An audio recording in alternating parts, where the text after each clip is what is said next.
Good morning and welcome to the Coffee Break Podcast, where our mission is to share business practices, ideas, and strategies while we enjoy our morning coffee break. Today's guest is the one and only Larry Thompson, that venture guy. We're going to have an amazing, fun, and exciting conversation with him coming up right after this. We got so much to say. We got a podcast to make. We're sipping on lattes, and it's time for a coffee break. Time for a coffee break. Oh, yeah.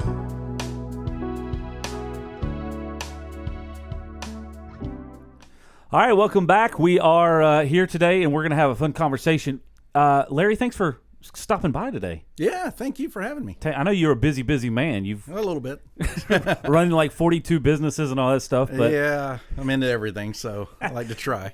Well, I thank you for coming by today. We'll get into more of how we kind of got to this point in just a few minutes. But as part of our Coffee Break podcast, we do a quick rapid fire questions, 5 questions to kind of get to know you a little better. So Sure. These are totally random questions. You have no idea what I'm about to ask you. Nope. All right, cool. Number 1. There it is. Okay. What is your favorite song from your teenage years that you still rock out to when nobody is listening? I'll do it when they're listening. I like Journey. Journey? Yeah. Which one? Don't Stop Believing. Don't Stop. Yes. Yeah, they play that everywhere. So even at the high school now, they still play that. So it's kind of fun. That's a solid choice, though. Yeah. All right. Number 2. What is the craziest thing on your bucket list? Oh, bucket list. I would like to travel. My wife likes to travel more. So we want to go to Australia, probably New Zealand, which we might actually do soon. Our kids are kind of grown up now, so we can do that stuff. So yeah, I'd say travel. That'd be fun. Australia would be a neat place to visit. Australia and New Zealand both. That's cool. Cool. All right. What sport did you try as a child and fail, and maybe conversely, one that you tried as a child and were successful at? So I was a baseball guy. Love baseball. Still love baseball. Actually, I have a batting cage in my yard right now for my kids, and they don't play anymore. But it's not that I tried that I didn't try, and I always regret it to this day, and it's football. So I'm kind of a big guy, and I could have played. I didn't play because I was afraid. And I wasn't afraid because I was getting hurt. I didn't know the game. I didn't know the rules. I mean, I was in a small town in South Carolina, and I didn't know. I was afraid of being embarrassed. And I remember that to this day, that don't ever do that again. You missed out doing something that you could have been good at, or you could have at least had fun with, or been in with the guys. But I didn't know what the positions were, and we never had little mini football growing up. Yeah. So I just went straight into high school, and So just kind of fear of failure to it was fear. Yeah. It drives me nuts. That's awesome. I mean, that's a good. It's a A motivator. good lesson. Yeah. Yeah. Where did you grow up in South Carolina? Anderson, South Carolina. So if you saw the movie Radio, I went to school with Radio. Really? Sat right beside him. Huh. Yeah, he's still there today, I think. That's pretty cool. Yeah. All right, number 4. If you could switch places with anybody in your family for a day, who would it be? In my family. Oh, got some interesting family members. You know what? I honestly might switch places with my son, Paul, who is a freshman at Clemson. No? I went to Clemson. Okay. And my wife went to Clemson. We met there, and he is having the time of his life. Yeah. And it would be fun to actually just relive those years and see what it's like again to be young and healthy and working out. And I need to do that, by the way. But yeah, it's probably my son. So youth. All right, cool. All right, and last one. What is the best prank that you ever played on someone? Oh, the best prank. So maybe not on someone, but my son played on me. So I got into this energy saving kick a while back and changed my shower heads and LED lights and stuff, all except ours in our shower. I changed all my kids' shower heads so they're energy saving and stuff. So I come in one night and I turned on the shower head and there's like just drips coming down, and my son had replaced our shower head with his. Man, I was pissed, and that started it. So we just started doing things to each other. But I'll always remember that one. That was a good one done on me. Yeah. How do you like it now, Dad? Yeah, I know. Well, I paid for it. You can do it. Well, cool. All right, you passed the rapid fire quest. All right, good. Test. So you did very well. So wanted to kind of jump in to the conversation. And I was thinking back through the first time I ever met you, and I don't remember the year, but I remember the place specifically. It was in the office that you guys are in now. 2008. Okay, 2008. I walked in with a rep from the construction company because you were literally walked into your space when it was nothing but bare concrete and steel beams. And you started talking about what you were getting ready to do in there, and we were talking about putting in some security products for you. And it was interesting to watch that whole space evolve and then to see how your businesses have evolved and changed and grown in there. And it seemed like every time I came up and saw you, you had started something new or you were moving things around or tweaking things, which was really cool. So it's been really cool to kind of see that from a distance over the past, I guess, 11 years now.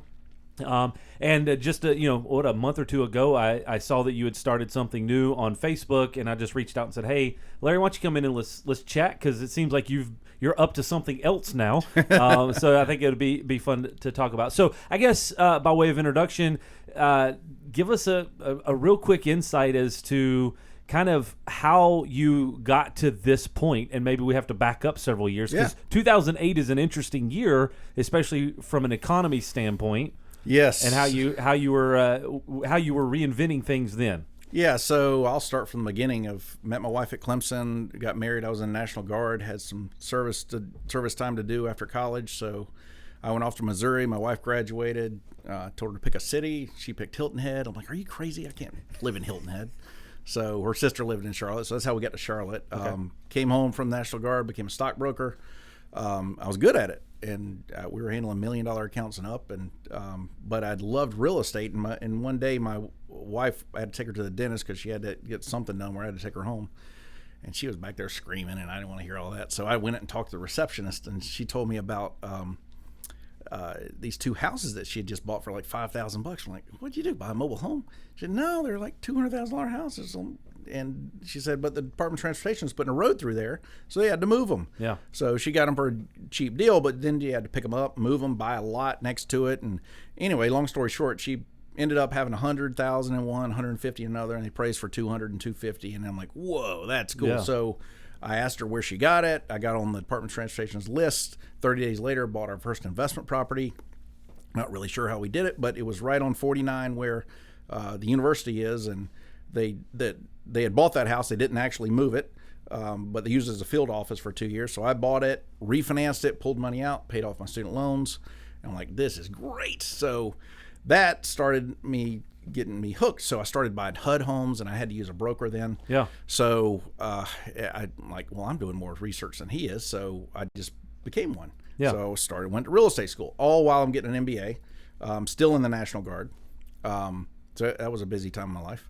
And we were about to have kids, and we were so I got my real estate license, and then I started buying like 10 a year. And then my mortgage guy called me and said, "Hey, quit calling me and come do it yourself." I'm like, what? I don't want to do that. I mean, I'm the one who talks you down on rate and stuff. And he's like, just come and see how it works. So I went and saw how the whole back end of mortgages works, and I was amazed. So I'm always a numbers guy. So I'm like, well, I'm not quitting to do this because I was still a stockbroker at the time. And then I said, I'll try it. So I was in a call center at the time, and rates were dropping. So I just walked around, "Hey, what's your rate?" And they'd tell me, and I was like, "Hey, you want a quarter point less for free?" And I figured out how to do a no-cost loan. I'm like, "Oh, this is amazing. Who wouldn't do this?" Yeah. So that started me, and about a month later, I had to quit because I was just doing way too much volume. And first year in full-time in the business, I was number 13 in the country as a rookie originator. Wow. So finances kind of clicked with me. The whole time now I'm still buying properties. And then one of my neighbors came up to me and said, "Hey, I want to work for you." I'm like, "Why?" He said, "Well, I know you got too much business and you can't handle it." I'm like, "Oh, yeah, I do." So that started Venture Realty. That was 2004. Gotcha. He took all my leads, and he was probably top rookie in all of Charlotte that year because he's great. He owns his own company now. Yeah. David DeJory, I'll give him a plug. Realty Executives, awesome dude. And he learned investments with me, and then that got me started. I was with an attorney at the time, sharing an office, and that got me started about thinking about, okay, so I got real estate, I got mortgage. I want my attorney with me, so that started talking about the big building. Yeah. And that, after several years and trying to build it out, we ended up with 7,000 square feet, 3 different offices, one for attorney, one for mortgage, one for real estate. And I just had this vision of all of it working together. So one feeds the other. Yeah. Well, 2008 came and we moved in. And that's when I met you. Yep. So, luckily, I had rental properties, and they kept paying, or you could boot them out and you can get somebody else. But the downturn happened, and real estate didn't save me. Mortgages did, because that's when the HARP programs came out, and I could refi everybody. But the lessons I learned there is I had 45 seats in my office. I still do. Yeah. And I thought, if you build it, they will come. Nope. Realtors don't like seats. They like their house, and they need to be out selling. So I built all this space for realtors who never came. It was crazy. And then mortgages, the more people I got, the more I had to manage, and I couldn't do what I loved, which is sell and innovate. So I'm an entrepreneur at heart. So I just like figuring stuff out. I don't like actually doing it. I like figuring out the sales part of it, and okay, do it this way, this way. I could care less about filling out paperwork. Yeah. So we went through several iterations of that. I've always been my own mortgage branch, so I kind of run the show. And I've got a mortgage partner, Chris Conlon. He's awesome. He kind of runs the operations of it. And so now we still have a real estate office, mortgage office. Opened a title company last year, so we provide title insurance. We don't do closings. We partner with all the attorneys, and we're creating a cool app for it. But instead of having people around, I have a lot of space, and I leased out the 2 side spaces, which actually pay for the entire building. So if you want to know how I make money, I pay my expenses through real estate and mortgage and daily operations. I get wealthy by being an owner, and that's an important differentiation. So I tell people, look, you can make $1 million a year, but if you spend $1 million, you got nothing.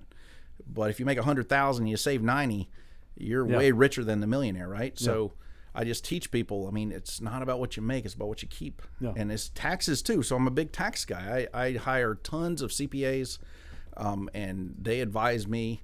They do great things for me of telling me, I plan in the future. So I'm planning for next year right now of what my tax return looks like next year, how to actually bring income into the businesses, because I have several of them, which one would actually pay the least taxes and do it legally. So everything I do is legal, but I plan it out. So whether one company pays another one rent, or if I do know I'm going to have some losses, I want certain companies to have losses, and it kind of works out that way. So my wife and I split up ownership of different companies. Okay. So yeah, I mean, we've set it up. So you just unpacked a lot of stuff right there. So I want to kind of circle back. Some of the things that you just talked about, I would imagine the reason that you are doing things certain ways is because of lessons learned through that process. What are some things from an advice standpoint? I mean, without getting into the nitty gritty, but obviously a lot of those strategies have happened based off of actual practical things that have gone on throughout your evolution of business. So what are some of those things, and just maybe a quick piece of advice? Yeah. So diversification. I could not have survived if I did one thing. Realtors out there, mortgage guys, don't just do one thing. I mean, don't go sell real estate and think you're the best realtor out there. You might be. I mean, you're probably way better than I am on day-to-day transactional stuff. But what happens when the market tanks? Everybody's happy now because everything's selling. But how do you sell when the market's not selling? Well, you got to do something different. And how do you have multiple streams of income? So everything I do in every business is all centered around recurring passive income. How do I not come to work and still get a check? Yeah. So even with real estate, I just moved my entire real estate company, Venture Realty, into EXP. And I know people have different reasons for doing that, or even thoughts about, it's a competitor to Keller Williams. But they're a great umbrella, and I did it because I can make recurring income, not because they could do it better than I could. Actually, they can, because they're nationwide company and they got all these resources, which I didn't, but it allowed me to make passive income for the future. So that was a no-brainer for me. And then I got in touch with 15,000 realtors, which was awesome. And I sell mortgages. Now, I don't do hardly any of this myself. I talk to customers and stuff, but I had the whole thing set up around me. And then the title company kind of feeds into that. So for me, it was a natural progression. So, but diversify. If you're a realtor, you're selling homes. Well, that's great. Well, buy one yourself. Be an investor in a property. Sell homes differently. So don't just go list a house.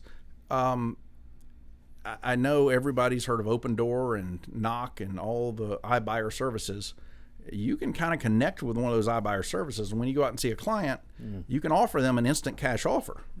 We actually have the resources where we actually will buy it. If you want us to buy it now, we'll buy it. I bought one a month ago where they didn't want to list it. I told them they could get way more than what they wanted to sell it for, and they said, nope, I want it now. And I made them sign everything and say, look, I can sell it for more, right? Yep, I want it now. Okay, well, bought it now. And this week I'm going and I put my own money in houses. So people needed their house painted. They needed a couple of things done that they didn't really have the money to do. So I was like, here, I'll do it. I mean, I'll pay for it, and we can get more money. So I can probably double your money. And I put a second deed of trust on it. I'm a business guy. I know how to do it. So it's just a note and a deed of trust. So if they do not sell or something, I'm secured. Yeah. But now I can either pay cash for your house, I can give you money to improve your house so it can sell for more, or we can sell it at market. It's really no brainer. So it's more about kind of understanding the space and then finding ways to not just kind of get tunnel vision on this is the only way to do it, but trying to find other ways to bring life out of that space, I guess. And next year I'll probably be doing something different, or adding to what I do now, because I didn't think of the iBuyer stuff until Open Door and stuff just started blowing away the market. Yeah. And now Zillow, by the way, they're giving you they're honestly paying too much for these houses, but you can get more on the open market if you do it, if you're willing to do it. But they do provide a convenience, and people pay for convenience. So when you go to the convenience store, the M&Ms cost $1.50. When you go to the grocery store, it costs 50 cents, right? Yep. So that's all about convenience and people not having to worry about stuff. So I'm just trying to break this down because this is very interesting to me. Every component of what you're talking about is you have just kind of seen this little pocket of the market or whatever that you've been able to fill. So, when you're talking about, starting into real estate, and then you saw, well, if I can get the mortgages and I can get the lawyers and all these people working together, well, now they just kind of feed each other. Well, there's other companies that have done that before, but in an aggressive manner, and the speed at which you've done it, I think is different. Where are you getting these? Is it just a feel for the market? Like, how are you staying in tune with what's happening in that industry? Every transaction you deal with everything that I just mentioned. I mean, from mortgages to title to attorneys, and every part of them, if they just get too clunky and it just piss you off, really, why does it have to be that way? I just go create the business myself, and then I try to do it better, right? So just a kind of a mantra, there's got to be a better way, and if nobody else can figure it out, and maybe somebody else has. You just mentioned that earlier, that you rolled up your realtors under a different organization. Yep. Because they're doing it better, they have more resources or whatever. And then, but if somebody isn't, then why can't we make it better? Right. Yeah. And so when I rolled them up, it took a lot of weight off of my shoulders because I've always been the broker in charge, and I didn't have to be anymore, which was awesome. Yeah. And so I can go concentrate on other stuff. Mortgages and title. I mean, so I take a lot of risk, by the way. So not that everybody can do this. And I own part of a title company for a while, not really as an active member, but I knew how to do it. It took me 2 years to get my first appointment. An appointment is with an underwriter, national underwriter, and it took me a long time. Yeah. So it wasn't an easy process. Yeah, and I knew going in, and I was probably going to lose six figures first year. I'm about there right now, because I'm building this killer app that nobody else has, and nobody else can actually beat me because it's all relationship driven. Yeah. So it'll be the venture app, and I'm going to connect attorneys live calendars to the internet, to my app. And if you want a closing, you'll simply go on and hit your zip code, and all these attorneys who are signed up will actually come around you and say, okay, I've got availability. May 15th at 2 p.m. Hit it, automatic. Buyer's form goes out, seller's form goes out. You don't have to talk to anybody. It just happens. Yeah. And we just automated the whole thing. So I hired a full-time web guy, and that's what really cost me the money. Is I tried to contract it out. By the way, web development.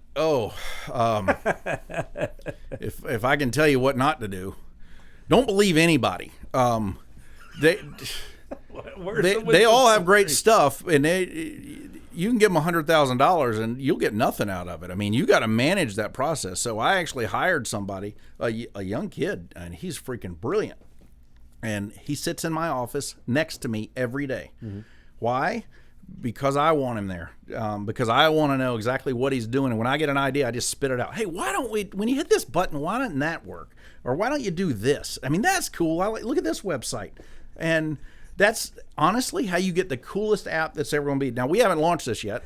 We will. Yeah. And I'll let everybody know about it because I'm proud of it, and it's going to be super cool. And it's so let me talk about that a little bit. So this is where I get going. So the app, what I just described to you was the scheduled closing part. So that's really for realtors and attorneys, and if you're a customer, you can use it too. We'll have estates and stuff on there, but I thought about the life of a realtor or of a transaction and said, well, okay, so you showed a person a house, you got them under contract, they're all excited, you're sitting at the house, you got a signed contract, and you say, what's next? Well, you got to schedule a closing. So you go on my app and you schedule a closing right there. Buyer's forms goes out, seller's forms go out. What's next? Schedule inspections, right? So inspectors will be on my app, and you can schedule inspection right there. Now, I'm not making any money off of this. All I'm doing is providing convenience, right? So now your inspector is notified right on the app. You know their schedule. You don't have to go call them and ask them. Once the inspection's scheduled, what do you need? You need repairs, right? Yep. So now instead of Angie's list, you're going to have Larry's list, because everybody calls me and asks me, hey, who's your best painter? Who's your best sheetrock guy? Who's your plumber? Yeah. So I'm going to give them to you. I'm just going to tell you who I use, and I'm going to give a review of, hey, I've used these guys and they're good. I'd recommend them. If you click on My Painter, you're going to get a survey in about 3 weeks asking how he did. And if it's going to kind of be like Amazon, 5-star ratings, and you'll be able to leave reviews. And that's the best way that I can give honest feedback to people, is let other people tell them. Right. So, okay, that makes me look good. Right. But what would I want other realtors to use this app. This isn't really my app. I'm not even telling anybody to own it. So we're going to have Chad's list and Tom's list and whoever's realtor. I want you to upload your own vendors, right? Yeah. So it makes you look good. So you give it out to your customers. They come into the site, they see your recommendations. And let's say you don't have a sheetrock guy, right? Yeah. Well, I got 500 other realtors who give me sheetrock people. And you're going to go to the master list and say, well, out of the other realtors who've recommended it, here's your best rating, 4.5 stars. And you can connect to them. So it's going to be, in my vision, it's going to be incredible. And we also connected a foundation piece to this. So I call it the venture tree because it kind of has little roots and it's going everywhere. So let's say we're going to have 3 options. You're going to have a local option to contribute to a charity, a food bank or something. And then we'll have building houses in Mexico. We've done that through our church. And then we have an orphanage in Africa that we're going to support. And let's say the realtor picks that they want, or we're actually going to let the customer pick, and we're going to donate it in the realtor's name or the customer's name. But let's say they give $25 per closing or something. Gotcha. It costs $8,000 to go build a house in Mexico. Yeah. So you want to connect to customers? Watch this. If you collect $100, so let's say you get $25 from the realtor, $25 from the attorney, even you ask the customer, do you want to contribute $25? Okay, so now you got $100 and it costs $8,000. Well, as that realtor does transactions throughout the year, they will probably add up to about $8,000. When we get to about $6,000, we're going to email everybody that's on that list that got money contributed in their name and say, look, your money's going to a great cause. We're going to go build a house in Mexico. In fact, we're going to do it in about 2 months. Would you like to come with us and build it? Because your realtor's going to go build his house that he's actually done. And I thought that was a great way to connect the realtors to the customers forever. You go on that trip, you will come back changed for life. Yeah. Also, you think that customer's ever leaving that realtor? Nope. Never. Yeah. Because they've been Create with some them, loyalty, right? yeah. And then also, I honestly think I can raise $1 million a year doing this, and I can build houses and orphanages, and it's a way bigger cause than just having an app that does a bunch of crap. So, I'm trying to focus on that more. Right now, I'm losing a bunch of money, but right now, as soon as it launches, it'll be cash flow positive. I'll start building all this other amazing stuff, which very excites me a lot. No, it's really cool because you saw a need and thought through the process, which I think is the intriguing part about a lot of the things that you've done is you think through the process. Hey, this is what needs to be better. Let's fix that. So let me ask you this: Did you think 2008 that you would be at this point that you're at now in business? No, I thought I would. I thought I'd be as big as Keller Williams or anybody like that, and honestly, as soon as I got to the point where, well, first of all, I never got to the point. I had to make decisions because the market was just tanking. But I thought I could rule everything. And what I learned is the bigger I got, the worse I felt, and the worse it was harder. And I made less money, honestly. The more people I got, the less money I made, because I was always helping people that didn't know the first thing about real estate, and I'm trying to teach them, and that's hard to do. And I'm not the best teacher. I'm one-on-one, I'm great, but I've got so many things I'm dealing with every day. I'm not the best teacher. So I realized that. And honestly, I'm very happy the way things are now. I'm putting my kids through college. I'm teaching them real estate. So my son is at Clemson. He started his first real estate class last night. He's 18 years old.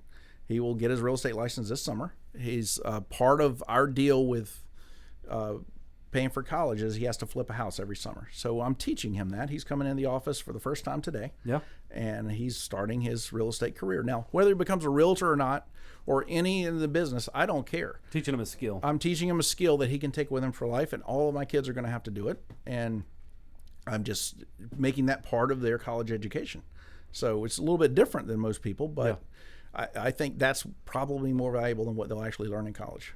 Yeah, that's an interesting take. So let me ask you this: are you part of any business peer mentoring groups, or how do you stay sharp in and I think I kind of asked this question before, but how are you staying mentally engaged with the industry or learning where those holes are that need to be filled? Is it?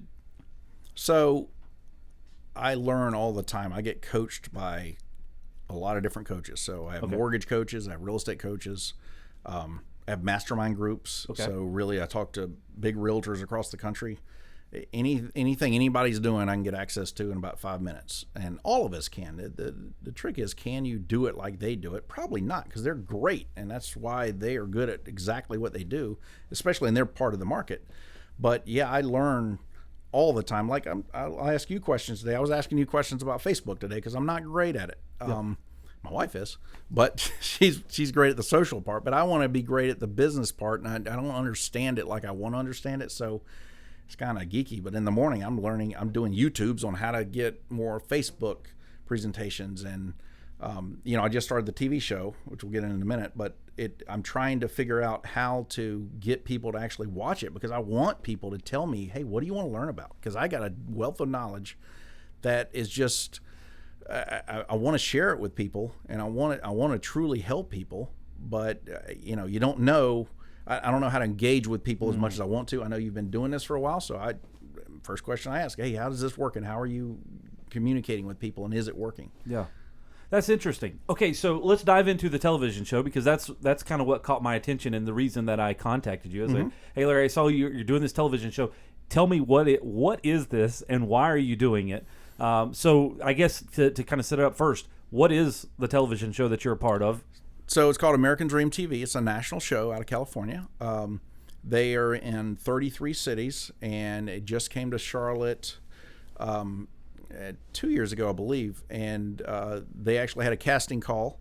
I went with one of my other realtor partners, David, and he was interested in doing it and ended up not wanting to do it in the end. And I'm like, well, I'll do it because I thought it would be really cool. Yeah. I mean, it's just kind of fun.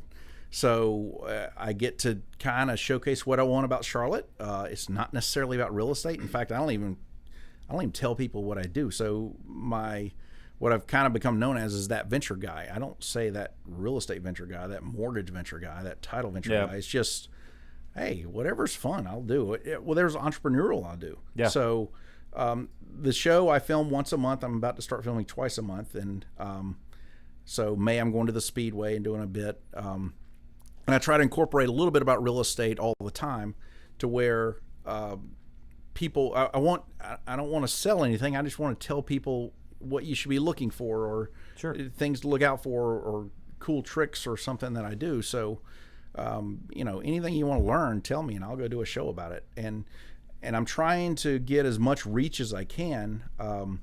So I'm still an investor, so I buy a lot of properties. Part of this is I'm going to start a kind of a wholesale division of real estate. So I'm going to get all the wholesalers in town to upload their properties to my site, thatventureguy.com. It is up now. It went up a couple days ago. But and then I'm going to get all the realtors to upload their customers, and their customers are going to see these properties through their realtor's eyes. So it's going to look like their realtor sending it to them, and it'll be these wholesalers who are doing it. So I'm trying to teach people how to do investments, and I'm going to talk about it on the show. And I'm actually going to show you me doing flips and some kind of like HGTV. They got more time than I do, so theirs will look better. But I'm actually filming flips right now that I'm doing, and I'm just showing you every time I go over there, I'm just filming it and posting it. So my son, who's 18, is going to do his first flip. I'm actually putting him on the show. He'll be on probably September because we're filming it all summer. Yeah. And I'm going to show an 18-year-old doing a flip and exactly how we did it, how we found the property, how we bought the property, how we financed the property. Yeah. I'm going to show you him going to the vendors and doing it. Now, 18 years old, if you don't think he can do a flip, watch what an 18-year-old can do. Yeah. And he's never done it. He's not really been with me. He's been to properties and stuff, but we're teaching him from square one today. It starts today. Yeah. That's exciting. Yeah. That's really cool. So you've got that going on, and how often does that air?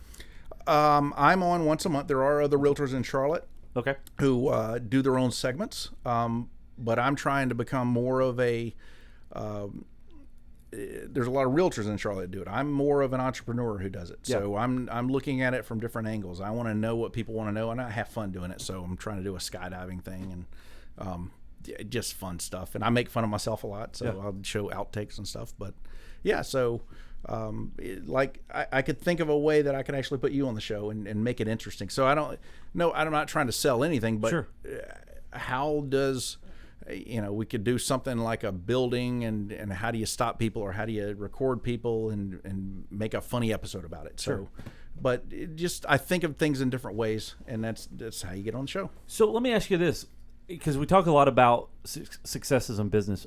Of all of the different ventures that you've done, all the things that you've started, what's one that just was like, this was a major flop and it was horrible, and I just had to walk away from it? Or maybe I wrote it too long. So investing in land, got my butt handed to me. This was 05, 06, 07. I had a realtor come to me who had like 20 people who wanted to buy this property in South Carolina.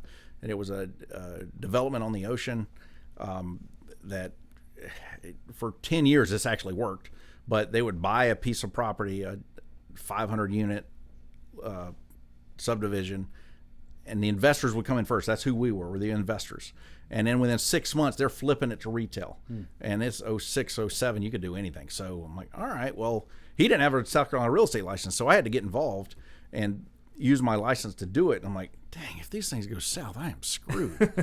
So I went and bought the cheapest one they had, which was $99,900. Mm-hmm. And we got financing at 90%. The banks would do that back then. They won't do it now. And then I got greedy. They did another one in Wilmington, and I bought that on my own. I didn't have to do that one. And I paid $125 for that one. Well, then 06, 07, 08 happens, and they become almost worthless. Like it immediately didn't turn out like we wanted it to. Yeah. And now you can't get out of it. So not liking debt, paid off one of them, paid off the one in South Carolina, and did not pay off the other one, because then I started getting scared. I mean, all the equity lines, if you remember, they went away. I mean, the bank started taking your equity lines away if you didn't use them. So I just started drawing on it. I drew every equity line I had, put it in the bank. Well, the stupid thing I did was I had a big first lien on my building and an equity line behind it. I drew down the equity line, but then I couldn't stand having the first lien, so I just paid the money to my first loan. And then they called the equity line on me.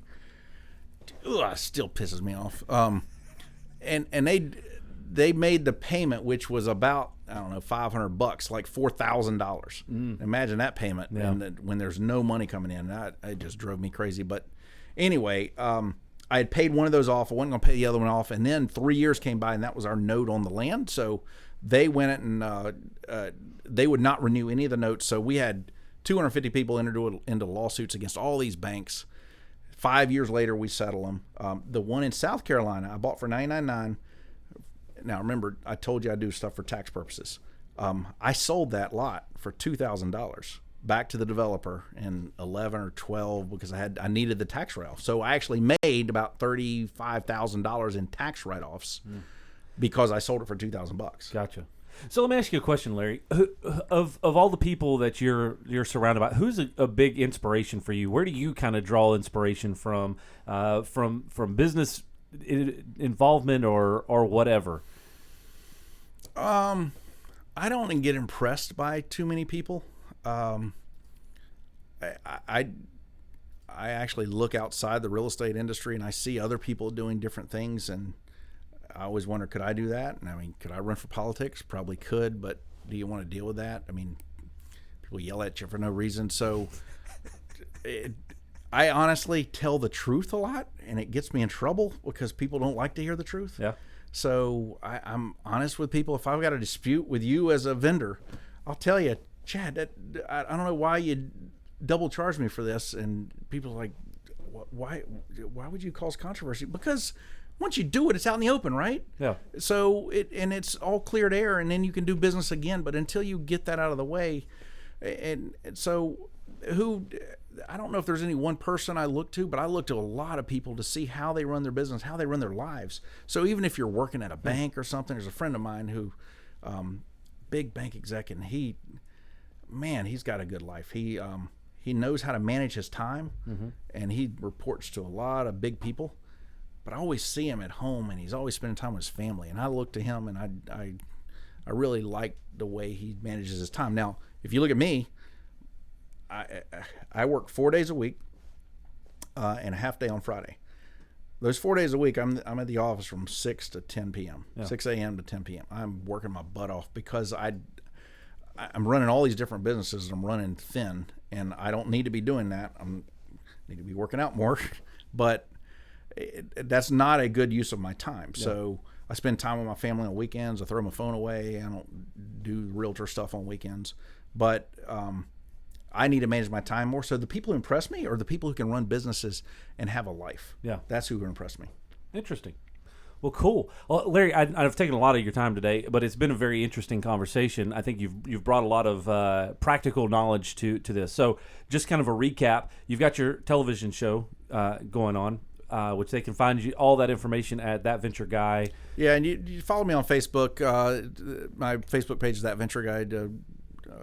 Just That Venture Guy, and then we have thatventureguy.com, which just launched, and I'm putting all the shows up there. All right. And I'm also putting all our vendors and stuff up there, so that will be a pretty interactive site when we get it finished.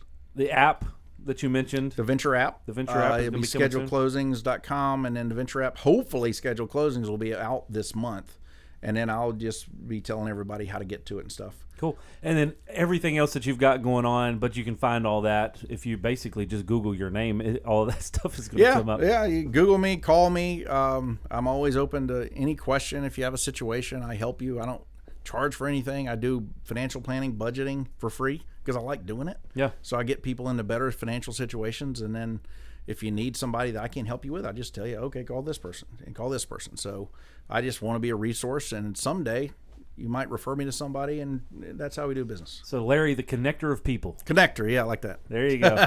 Thank you for your time today. We definitely appreciate you guys watching and listening. Today we should have been a first, live on YouTube, live on Facebook, live on Periscope, and live on our website, Loc-Doc.net/live. You can see all of the videos there, and obviously the audio version of this podcast is available on all the podcasting networks. You can go to Loc-Doc.net/podcast and subscribe there. We've got, I think, almost 40 episodes now. I don't even know what we're up. No, we're more than that. Almost 50 episodes now. You can go check that out. A lot of great information, just like we chatted about today, from other folks, other business owners, leaders, and just kind of thought leaders inside of our industry and a lot outside of our industry. So we really appreciate all of you who are listening and subscribing on a regular basis, but make sure you do that because we have a new episode coming out every Tuesday at 9 a.m. Right here on Facebook, and then obviously throughout all of our other networks as well. So look forward to seeing you next time right here on the Coffee Break Podcast. To learn more about the topics discussed today and to connect with us online to hear all of the episodes available, visit Loc-Doc.net/podcast. We got so much to say. We got a podcast to make. We're sipping on lattes, and it's time for a coffee break. It's time for a coffee break. Oh, yeah. The Coffee Break Podcast is brought to you by Loc-Doc Security. We'd love to connect with you online on Facebook, Instagram, Twitter, YouTube, and LinkedIn. Just search LOCDOCINC.